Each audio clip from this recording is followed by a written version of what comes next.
It's okay. How are you today? I'm good. You? I'm doing okay. I'm sorry I'm not on campus. I had some people cancel and then you hadn't written to me and I was like, okay, maybe she doesn't need to meet. So anyway, at least we can Zoom, right? Uh-huh. All right. So what are you needing some help with? I think it's mostly the t-test. Like I know how to do like a regular like t-test with just what is it? I have it right here. Where is it? Okay. The just the one where you because I know we did our homework over it. I have mine right here, but it's kind of like messy. Okay. Where it just has like just the one line of numbers. Okay, so the one sample t-test. The one sample t-test I know how to do. I think it's the other two, the dependent and independent one, I'm having a little bit trouble on. And those are definitely more difficult, right? They take the I don't know what word I want to use, like the process for those is more complicated. Did you take a look at the keys that I posted? Did that help at all? Did that not help at all? No, I didn't get a chance to actually look at it. Let me do that. That's okay. It's not just you. I know that there are several students who haven't opened it yet. Like, I think there are a lot of students who haven't opened it yet. I was like, oh my gosh. Yeah, like I have like the standard deviation part too. I think it's when I get to what is it? Is it estimating standard error? That part I get confused. Because I know when we were doing the homework, there was like a video that you had posted on the YouTube that went over like the one sample, and I think I mixed up like the two numbers at the top and I flipped them. Okay, and that will make a difference for your sign. So that you would still have, so like if we were doing that on the exam, right? So let's say worst case scenario, right? You do that on the exam, that's 1 point. So I can see that your process is correct, but you flip those. So you didn't know on the one sample t-test, right? You didn't know which one was the sample, which one was the population mean. So you got those mixed up. But ultimately, you're still going to be able to draw a conclusion. The T, like using the table is the T value, the T critical value is the same, but it would be negative or positive. The sign would be switched. But you know, what I do when you guys make a mistake like that, to you guys, it feels huge, right? It's like totally the wrong answer. But to me, I'm like, okay, I've been doing this right for 22 years. They've been doing it for not even 22 days, right? So mistakes are easy to make. I'm looking for the bigger picture. Can you basically do everything? When you make a mistake like that, that's a point. And then I'm going to follow you out. So when you, for example, when you evaluate the hypothesis, well, you're evaluating that with your incorrect answer, right? But what I'm looking for is, okay, using her incorrect answer, did she make the right decision? And so there's no points off for that if you made the right decision based on the number you came up with. Does that make sense? Oh, okay. So if you did all of that and you had totally the wrong answer, but it was because you had flipped the population and the sample mean, that would only be 1 point off for that whole problem. So don't, you know, I say this, I've been a student, right? Like I got super nervous. Statistics was not easy for me. Like I really did struggle with statistics. And so I know it's easy to say, like, don't get so anxious, don't get so worried, because that can impact, you know, your outcomes as well. But really, like, don't get so nervous. Don't be so worried, because I do give partial credit, and I'm looking, like I've told you guys all semester, I'm looking for that bigger picture. So is the general process right? That's what really matters to me more. Now, on the other exams, how have you felt about your statistics? Has statistics been something that has been concerning for you the whole semester? Not really. Like it's kind of like a refresher because I took statistics my senior year in high school. Oh, good.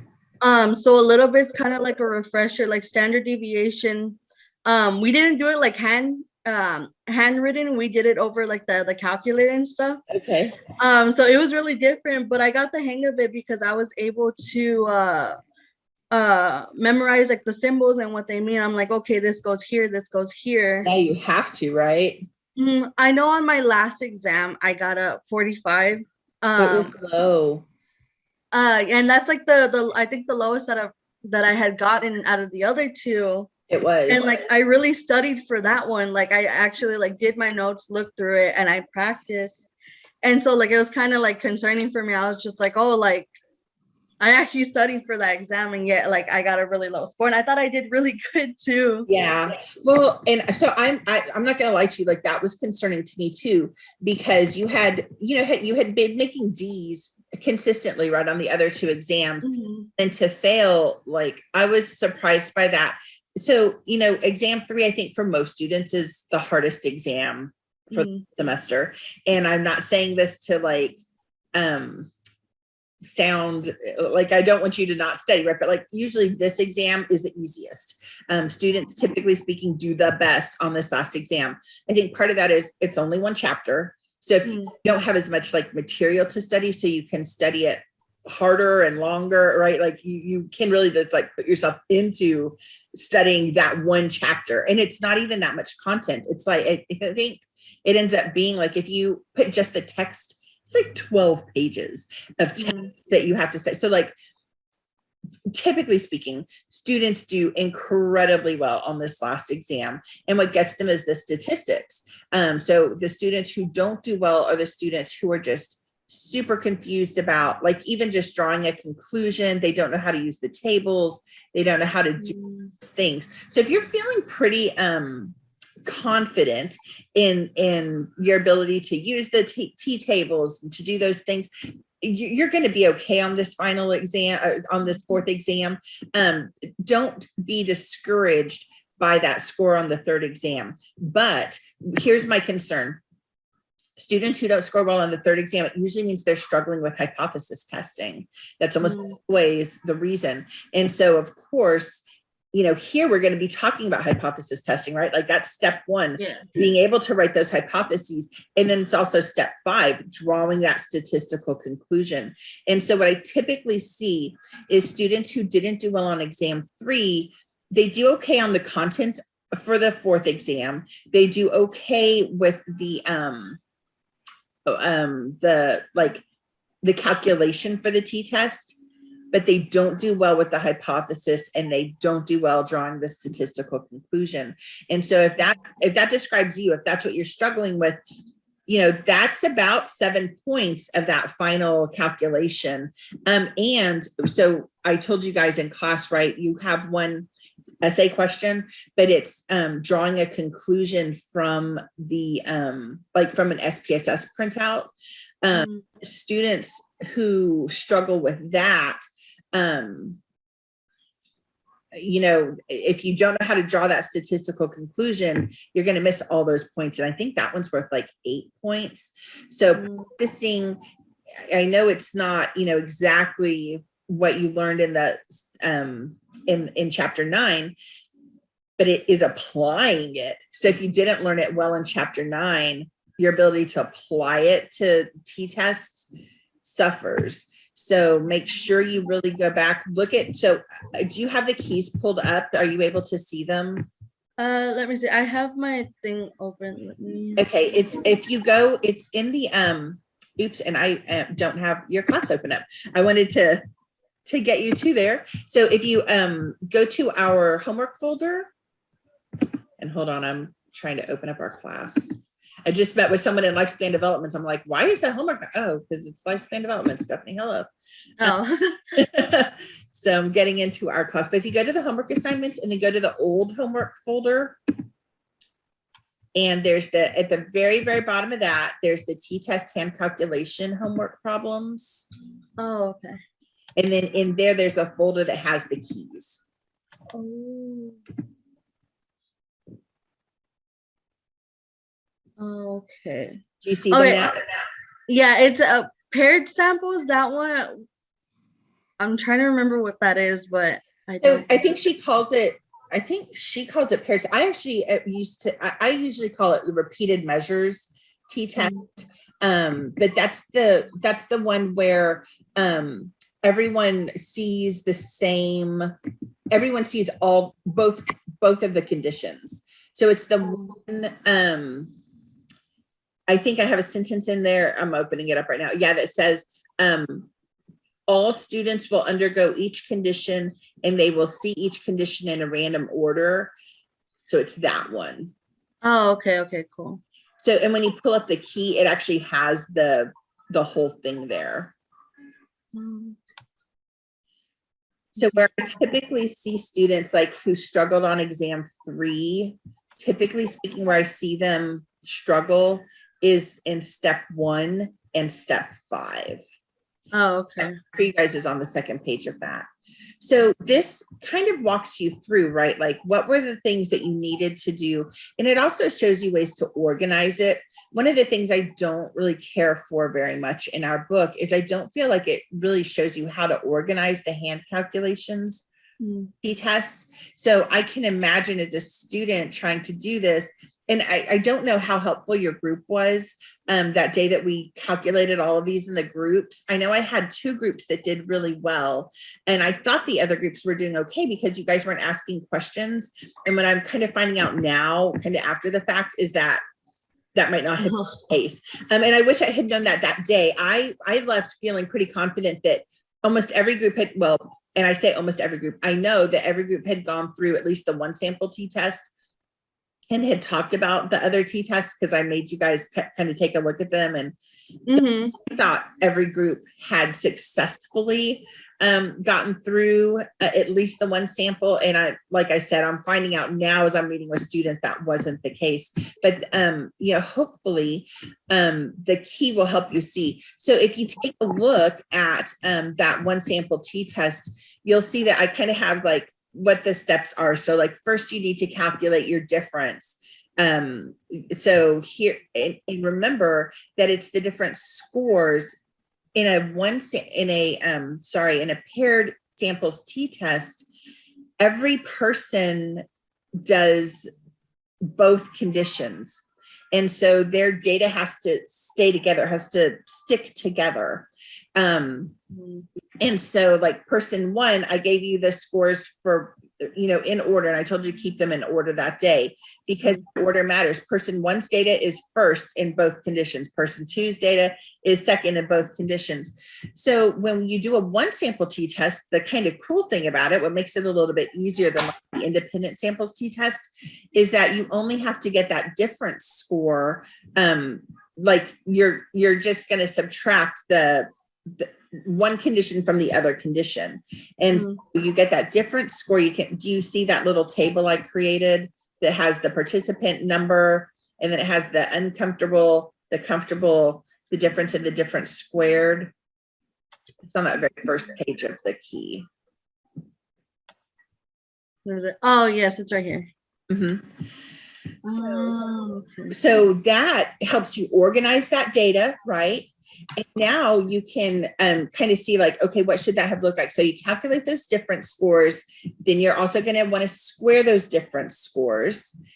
Using that information, then you can calculate the standard deviation.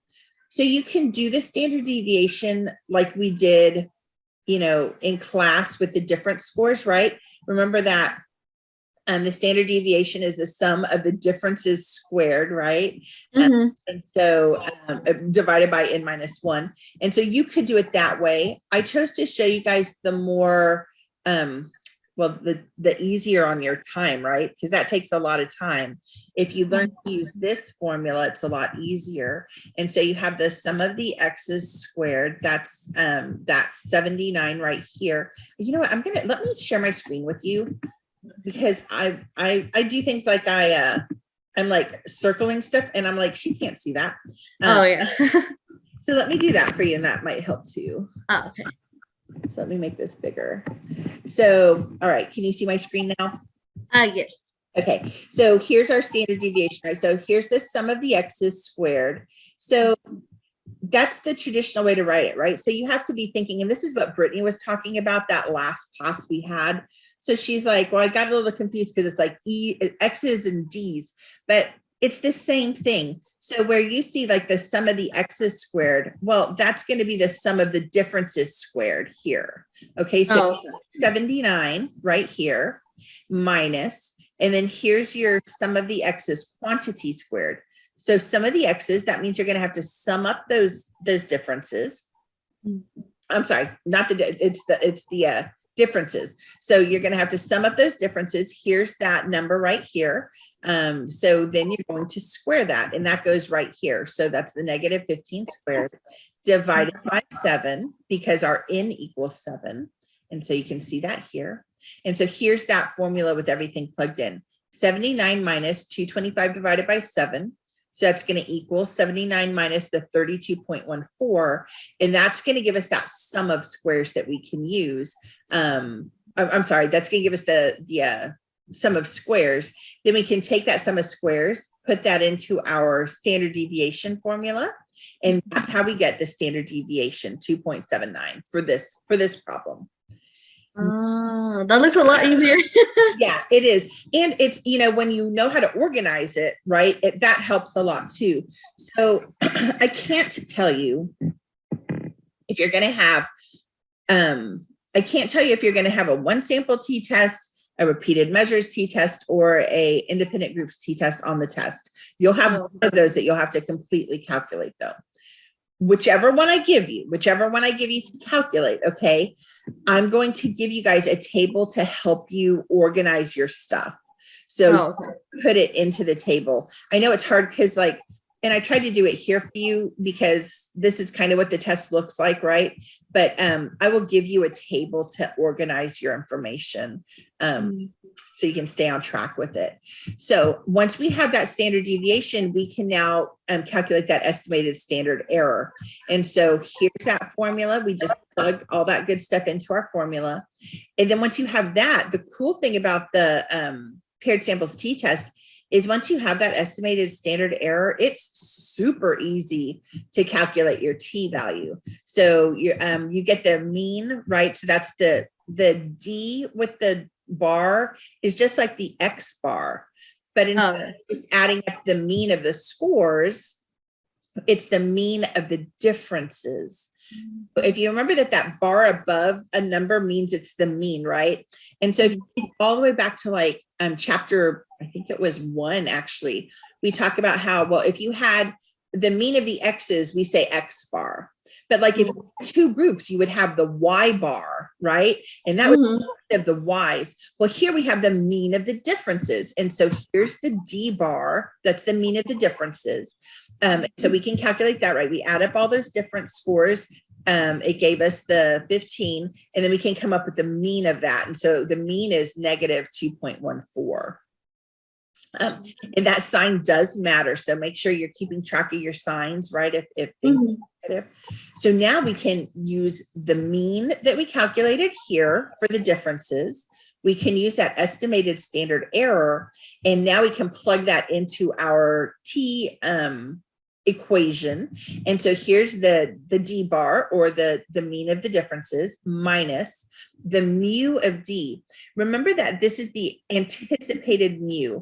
And so what we anticipate, right, the mean difference that we anticipate is always a 0. And we talked about that really quickly at the end of class on Wednesday. But so that's always going to be a 0. It's might as well not even be there because it's part of the equation. We're always going to have it. You just have to remember that's always a 0 for us. Oh, okay. Yeah. So it's the mean of the differences divided by the estimated standard error. And for us, that was negative 2.03. Okay. So tell me where, because I know that doesn't probably just magically make everything better, right? So tell me, what questions do you have right now? What does this make you think? Where are you confused? I think it was just the last step. I think I maybe switched those by accident. Like I put Okay. the 0 first and then I put the negative 2.14. I think that's where I got confused at. Okay. And that's okay. Like, again, that's going to switch your sign, but it's not going to do anything else. Thank goodness, right? Yeah. So everything else you do after that would be okay. And then our step 5 is down here, just because I ran out of room. So I wanted you guys to just see, like, if so this is actually from Excel, but I just wanted you to see that, I did check my work. All of the computations are here. You can find them in the Excel printout. So I went ahead and just included that for you guys as well, just so you could kind of see that. But so step 5 is to make that statistical decision. So we go back up to our hypothesis, right? And our hypothesis said, our alternative hypothesis, right?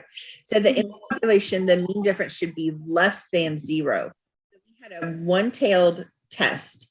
So here, if we take a look at this, we are only going to look at the tail on the less than side, right? We're going to look at the tail on the lower side. And so we have our area of retention here. We have our area of rejection here. The other thing we have to do is go look up our T critical value. And we use the tables to do that. Do you feel comfortable looking at the critical values on the table? Yes, that I'm able. I don't know if it's going to be like on the test too. I'll give you guys the same table from I literally just make copies from the book of the table. Oh, okay, cool. Yeah, so okay. It won't be, it'll be exactly what you've been using. Oh, okay, cool. So here's our T critical value, then it's negative 1.943. Our T obtained is negative 2.03. So that's in that area of rejection. And so what I'm looking for you guys to do is to have the English sentence of the rejection and then the statistical sentence. So I want it to look just like this. So we reject the null hypothesis and then a statement about what that means. So participants performed worse or had lower reading comprehension scores, right? You could say that either way. In the uncomfortable chair condition, comma, and then here's our T with our degrees of freedom. Remember, degrees of freedom for a paired sample t-test is n-1. So here's our T degrees of freedom equals negative 2.03, comma, and then the P is less than 0.05. We know the P is less than 0.05 because up here we said in step 2, our alpha level was 0.05. So that's the number, the T critical that you got from the table. And so because that was the T critical value was evaluated with the alpha level of 0.05, we're over here in the area of rejection. We know it's less than 0.05. But because we're using the tables, we don't know exactly what that value is. Mm. So what part of that is confusing? I think I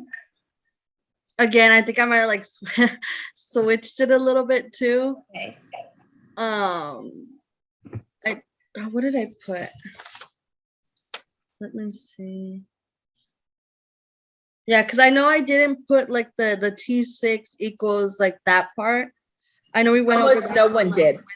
Almost nobody did that. So that's okay. This book doesn't make it as clear how to do that. She goes into like in the SPSS part, she starts talking more about that. But when she talks about hand calculations, she doesn't really.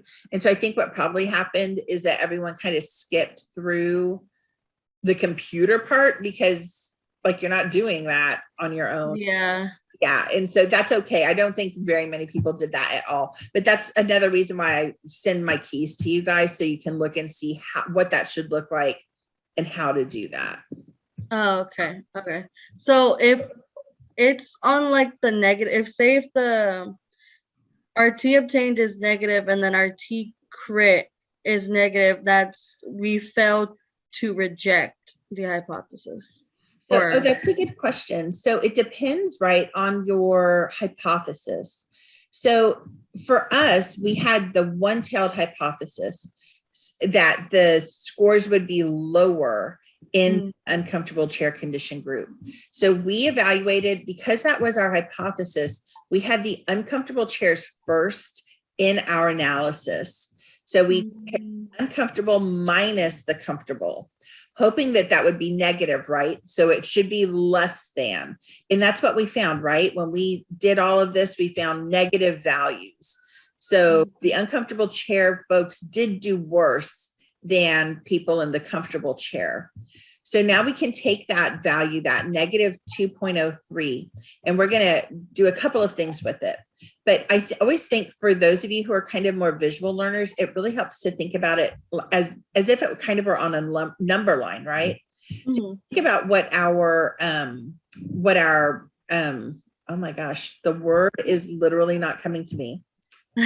Our distribution, distribution looks like, right? If you think about it, the x-axis on a distribution is just a number line. So over here you have your positive values, over here you have your negative values, right? And we can put the mean here as a 0, because remember the mean hypothesized difference is a 0. So in our distribution, even in the t, the mean here is a 0. I just didn't write it, but think about this as really being like a number line, right? We can draw in our t critical value at negative 1.943, and we can do that before we do anything else. We kind of know what our value is going to have to be, right? So if our hypothesis is that the people in the uncomfortable chair condition will do worse, then we know that our T critical needs to be even lower than this T critical value that we obtained. So our T obtained needs to be lower than that. Again, thinking about it like it's on a number line. So here's our number line, here's our T critical, and negative 2.3 is even lower than that. So do you see how we're in the area of rejection here? And that is how we know to reject the null hypothesis. Okay. Anywhere over here, so if our value had been greater than negative 1.943, so for example, let's say we had a negative 1.8.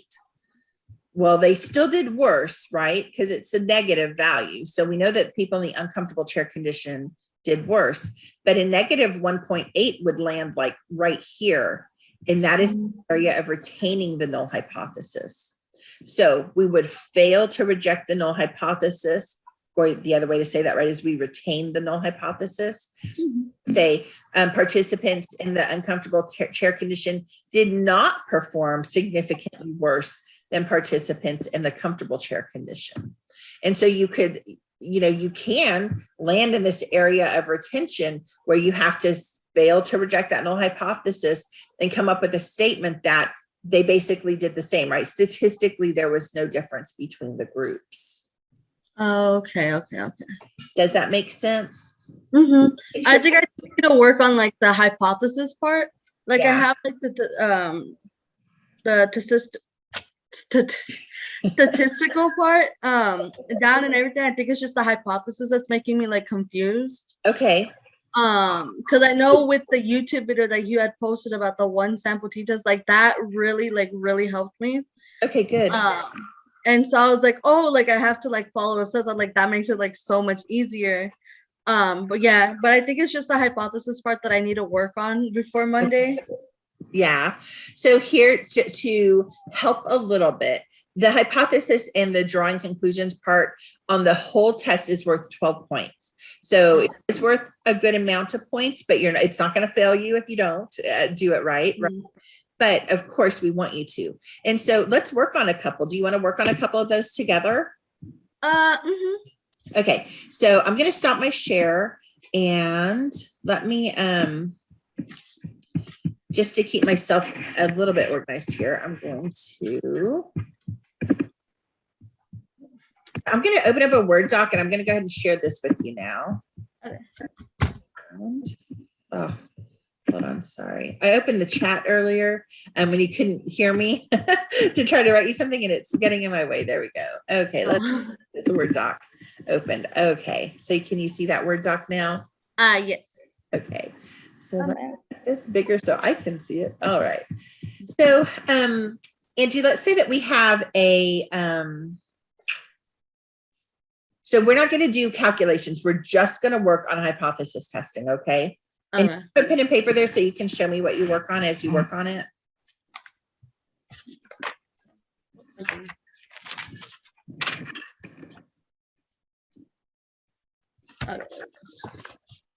Okay, so let's say that we have a hypothesis that people who are in a longer line are more patient than people in a shorter line. So we're going to measure patience and we're going to manipulate the length of the line. Does that make sense? Mm-hmm. Okay. So as a student, right, one of the first things you want to do is think about, and I put this for you guys in the in the independent groups t-test. You'll see that I kind of include this because I think it helps students to think about this. So what is the independent variable? Okay, trying to think, because I take writing psychology, so the way that you say like independent, dependent is kind of like a little bit different than the way that he says it. So I'm trying to see, dependent. Tell me how he says it. He says that I completely forgot. It just like blinked out of my mind too. Okay. The independent variable is what's being manipulated, I think. That's right. And that's what I say. That's right. Oh, okay. And then the dependent is variable is what's being affected by the manipulation. That's right. And so the way I say that is it's the variable that's being measured, right? There you go. Okay. I think that's what trips me up when you say like measure. So yeah, because and the reason I tell you guys like, and that's right? It's the outcome variable, is kind of how he phrases it. But I want you guys to be thinking about, okay, this is the numbers that I'm like collecting, right? This is what I'm measuring. So if we look at the hypothesis that I have up above, what is the independent variable? What is the thing that we're manipulating? The was it the length of the lines? That's right. Okay, you got it. All right. And what's the dependent variable? The people's patience. That's right, patience. And so we'll figure out. And I'm writing it wrong. I'm writing it. I just noticed that too. I know. I'm like, oh my God. I'm writing as if they're patients in a hospital. Stephanie, come on. All right. Patience. I have it right in the dependent variable. All right. So we would have this. We would create this hypothesis, right? We would run all of these statistical tests. All right. So now let's pretend that we've done it. So we've manipulated length of the line. Some people are on a bigger length of line. Some people are in a lower one. We've measured their patience. And let's say that our T value, that our T obtained, okay. Let's say that our T obtained is,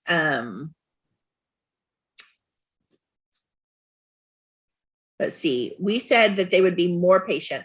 So we're expecting, so first of all, based on this hypothesis, is this a one-tailed hypothesis or a two-tailed hypothesis?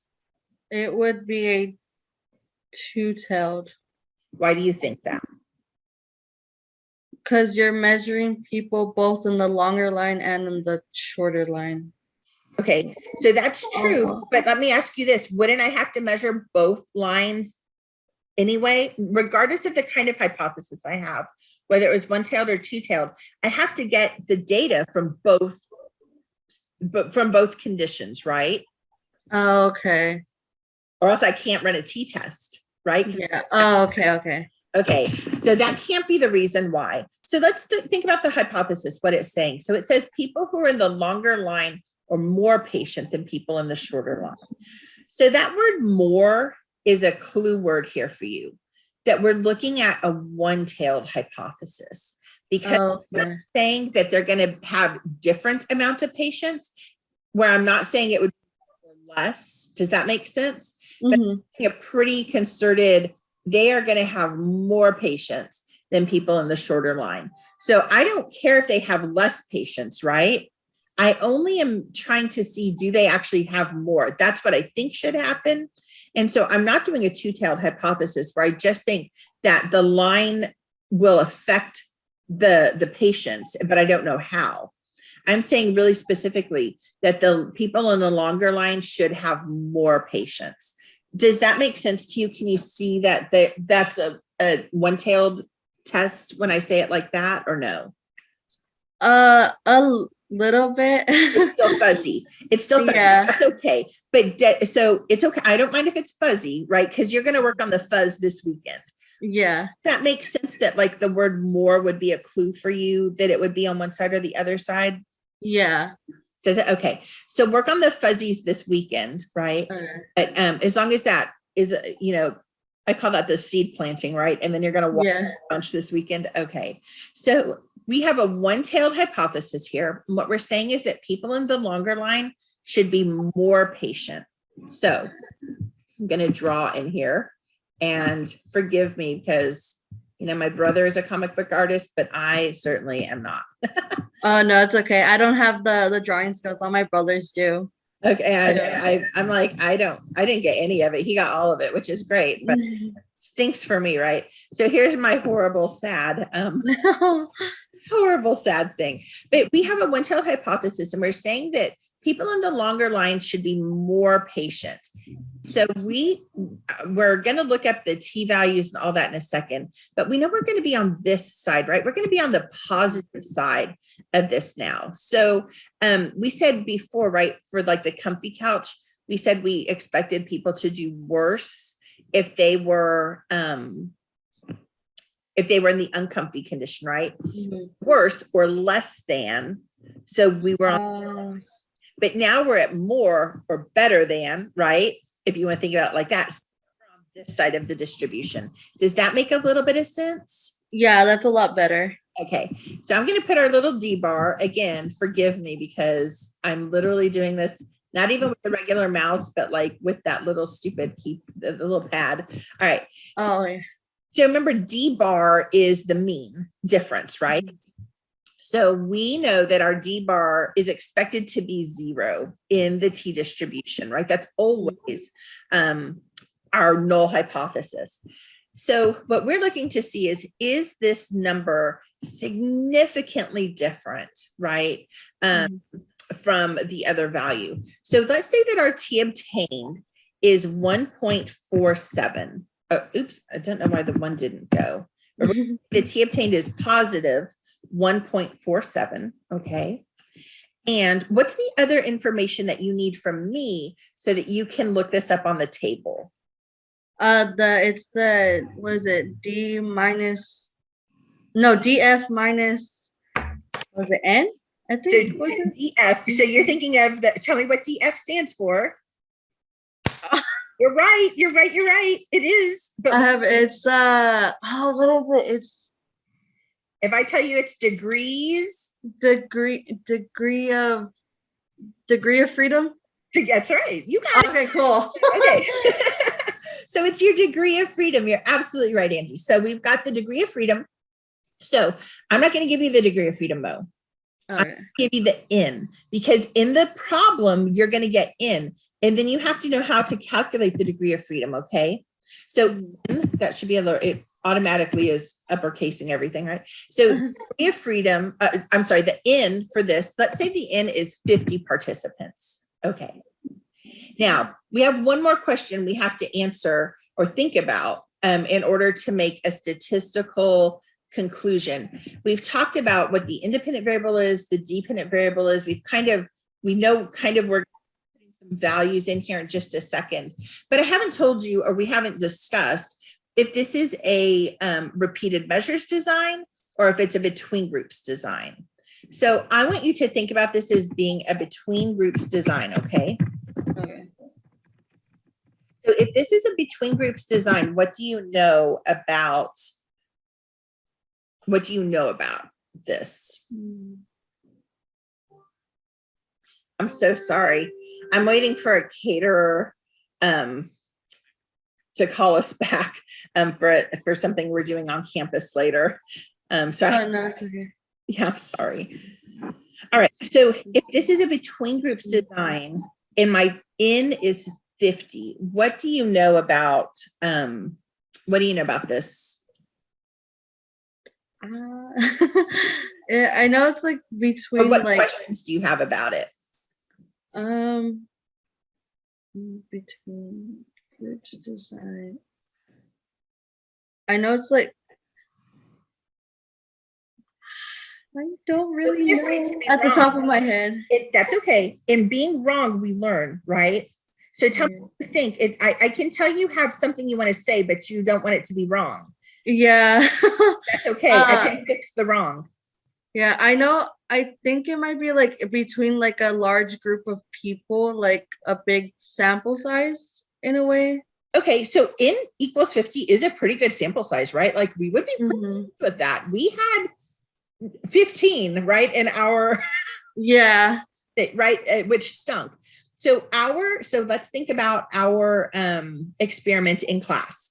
So in the experiment that we did in class, we had 15 participants, and it was a between groups design. So what did that mean for our ends? So our total N was 15, but what did our group ends look like? I know one group was smaller than the other. Exactly. So when you have a within groups design, by definition, your groups are always equal because it's the same person doing both of the conditions, right? But in a between groups design, that's not necessarily always the case, right? Now, I will say this. On the exam, if I give you a between groups design, so you have to do an independent samples t-test, I am going to give you equal N. Okay. Okay. Promise to you. In the real world, that's just not always the case, right? Because I'm a nice professor and I do that for you guys. We know that we're going to have the N of group 1 equals 25 and the group 2 equals 25. Okay. In case that mattered for us. All right. So we have two groups, right? We have a total N of 50, but we have two groups in a between groups design. So what is the degree of freedom for this? Do you remember how to calculate a degree of freedom if you're doing a between groups design or an independent t-test? That I don't remember. Okay, so I'm going to give you, we talked about this in class and I gave you the same example. But if you don't have it in your notes, put it in there now. So the degree of freedom for a between groups design or an independent samples t-test is always N minus 2. And the reason that it's N minus 2 is that you have two groups. So do you remember back when we talked about degrees of freedom? I explained it to you, like if you had all the data and you cut it up and you put it in a fishbowl, right? You can any of those things that contributed to that mean until you get to the very last one. And that very last one has to be exactly what it is. It's not free to vary. It has to be whatever's left in that fishbowl. So it's freedom to vary. So usually degrees of freedom is N minus 1. But if you have two groups, you would have two fishbowls. Does that make sense? So in the first fishbowl, you have all of the people's scores from group 1. And just like before, you cut them up, put them in the fishbowl, and you can pull them out into the very last one. And that one's not free to be anything it wants to be. But you've got two groups. You've got this second fishbowl. So you're going to have a thing at the bottom in that fishbowl that's not free to be whatever it wants to be. So your degrees of freedom is N minus 2. Does that make sense? Okay. It's each of the groups, or you have two groups. And that idea that you're kind of limited then, right? That each group has its own degree of freedom is important. So if you forget that on the test, just think about, okay, how many fishbowls am I dealing with, right? It's two fishbowls here. Now, when you're doing the paired samples t-test, that's different. Every person's data has to go with, like, if we had people in both line groups, right? So everyone saw both conditions. When you cut that data, it would have to be person 1 would have both groups there. Person 2 would have both groups there. So you would only have one fishbowl. So for the paired samples t-test, you just have the 1 degree of freedom because you have the one fishbowl. All of that data went together. You couldn't parse it apart. But in the between groups data, you have it parsed apart. You have group 1 and you have group 2. They're totally separate. They're not dependent on each other at all. And so we've got degree of freedom of n minus 2. Does that make Okay. Does that make sense, Angela? Angelina, I said it wrong. Sorry. Oh, no, it's okay. No, yeah, that makes a lot more sense. And now I have it like written down on like my notes and everything. Okay, very good. Great. All right. So our degree of freedom is going to be 48 then, right? 50 minus 2. Okay. So now what I want you to do, and I don't actually have my book near me, so I'm going to have to trust you a little bit here, but I want you to go figure out what would our T critical value be if we were assessing the, if we're going to assess this. So now you've got to go to your book and you've got to find that T critical value. I have like my book marked off of like awesome too, so I know where it's at. Good. We said 48, and this is a one-tailed. Very good. Okay, it's gonna be. Oh, I marked my book. What alpha level are you using? 0.05. Perfect. And it's going. Oh, 48. My bad. 1.678. Okay. So if this was a two-tailed t-test, we would have plus or minus 1.678, right? It could be on the positive side or it could be on the negative side. So the way we show that is plus or minus, and then the T critical value. But here we have a one-tailed t-test, and we have said that we expect them to have more patients, right, to be higher. So we're going to be looking only here at the positive 1.678. So let me draw that back in. So here's our T critical. Oh my gosh, right? Critical. I'm not even going to finish writing critical. I'm just going to do it like this. T critical equals, and then it's 1.678. All right. So now if we're going to take a look at this on our, think about it again, like as a number line, here comes our T obtained, and it's positive 1.47. So if this is 0 and this is 1.6, 1.47 is going to be like here. Do you agree with that? Yes. Okay. So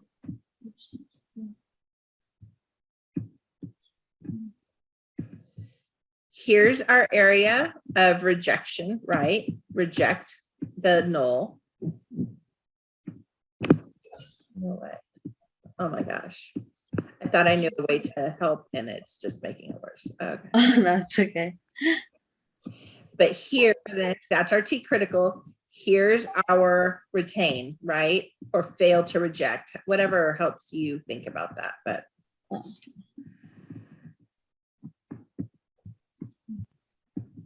retain this. So we're in the area of retaining the null hypothesis, right? So we here would retain the null hypothesis. There's not a statistically significant difference. And let me go ahead and type it out for you to see it right. So we fail to reject the null. You can put the HO, right, but the null hypothesis, there is not a statistically significant difference between the longer between there's not a statistically significant difference in patients for people in the long line versus the shorter line. My goodness.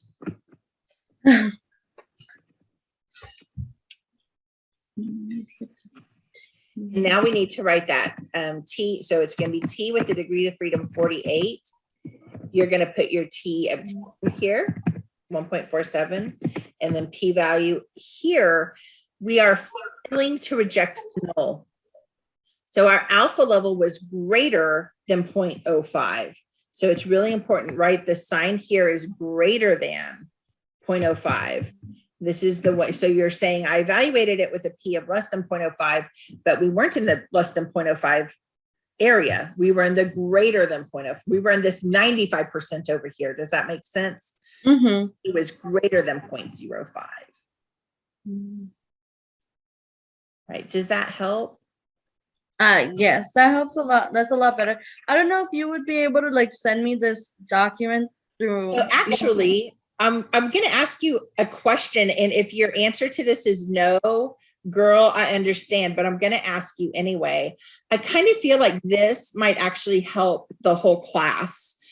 Would you mind if I shared it with the whole class? Yeah, that's fine. Okay, because your face is in it, your questions are in it. I think you've done an amazing job. Thank you. So I know you're hesitant, but you know this stuff when you like degrees of freedom. You didn't want to say the wrong thing, but girl, you knew it. Yeah. It's finding that confidence, right? And it's not just you, it's everyone needs to find that confidence in themselves. But if I can share this with the whole class, then you would have also the video. Okay, cool. So, yeah, and I can send that to you. I can send you this as well. So let me save it. My horrible, sad thing, but at least I understand what it is, right? Yeah, it's okay. Mine was ugly too. I have mine right here. Okay. So it's okay. Please, way better than my sad thing. But yeah, let me share this with the whole class because I think everyone, if you don't mind, I think everyone could benefit from that because we also talked about some additional things like what happened. I think just for like the t-test, that's good. I don't know about if there's like anything that you can like tell me to like study for like the cumulative, the final exam. Right. So for the cumulative portion, it is so mostly like the big ideas from the semester. So okay. we have seen over and over again, scales of measurement,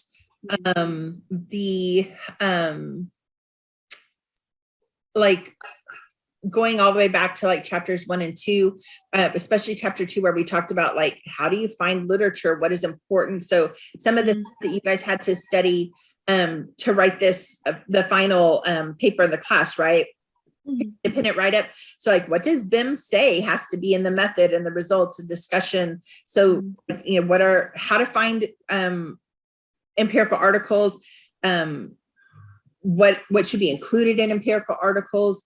A little bit, I know, you know, they asked you about APA format. I don't really cover that in this class. You guys get that in writing. So we don't really do the APA format. Validity, reliability. So it's the big ideas that we had for the whole semester. And, you know, in some ways you guys have already had to start reviewing that, right? Because you did your presentations, you were thinking about things like reliability, all those things. So you've already kind of started that review process. And really in this class, I tell students, like, I definitely think you should go back and review your notes, but this is stuff that you've really been applying the whole semester. Again, where students have difficulty on this cumulative portion of the final is almost always the hypothesis chapter. In general, students do fantastic on the calculation portion. So there's the multiple choice is, I think there's 50 of them. There's no fill in the blanks. There's no short answer essay. And then you just have the calculation and you're going to calculate mean, median, mode, range, standard deviation, and a z-score. Oh, okay, cool. Good thing I know all like standard deviation, all that stuff. So I'm good with that. I'm gonna, girl, if you guys don't know that now, right? Oh my God. But yeah, everyone's doing pretty well on that.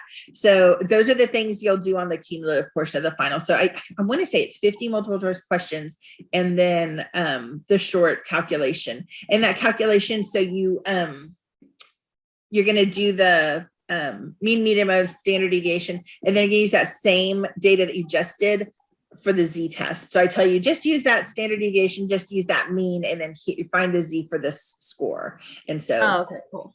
Yeah, so you're only doing that one time. Okay, cool. Okay. Yeah. All right. Anything else? Yeah. the last assignment for this Sunday is worth like a lot of points too. It is. There's still a lot of points in this class, really, when you think about it, because you guys have the presentation, then you have the individual write-up, which was 75 points, and then you've got 200 points left, you know, for the test. So you really have like a third of the points left to go. Yeah. It's awesome in a lot of ways, because that gives you a lot of opportunities to, you know, bring that up. So Yeah, and I know there's like 2 extra credit opportunities, so I'm gonna do those. I know it's the doing the calculations for our Excel sheet that we had with all the data and stuff. yes. And then the doing abstract and an introduction for our results and discussion thing that we did as a. Yes. So I'm definitely doing those 2 so I can have like those extra points. So Good. Yeah. It's funny. I was looking at drafts. Several people had brought drafts on Wednesday, and I was looking at the drafts. So remember this, you know, especially for the introduction, if you do exactly what BIM's told you to do, right? That introduction would be like, I mean, 10 pages long, right? I'm not looking for 10 pages long. I'm looking for a couple of articles, you know, that you cite in there. I'm looking for, would this person know how to do an introduction if they had to? So just keep in mind, I'm not expecting this to be like perfection. It's only worth 10 points or however many, I can't remember how many points I said it was, but it's not worth a whole lot of points. It's full if you need them, right?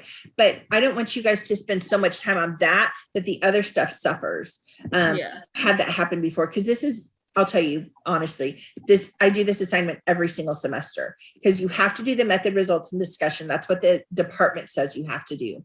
I always offer the introduction as extra credit every semester. I have had semesters where people do amazing on that extra credit because they've literally spent days on it. And then the part that's worth 75 points is horrible because they didn't spend the time on it. Like, so why don't pour yourself into 10 points? Get that 75, right? Yeah. So it's, you know, sometimes students just make bad decisions, but I don't want you guys to get so involved in that intro. It's 10 points. I'm just looking to see, could you do it if you had to, using just a couple of, you know, just a couple of empirical articles, the review article, if you have one. That's what I'm looking for. Oh, okay. Okay, cool. No problem. All right. Anything else? That's mostly it. Thank you. That helped a lot. Okay, awesome. So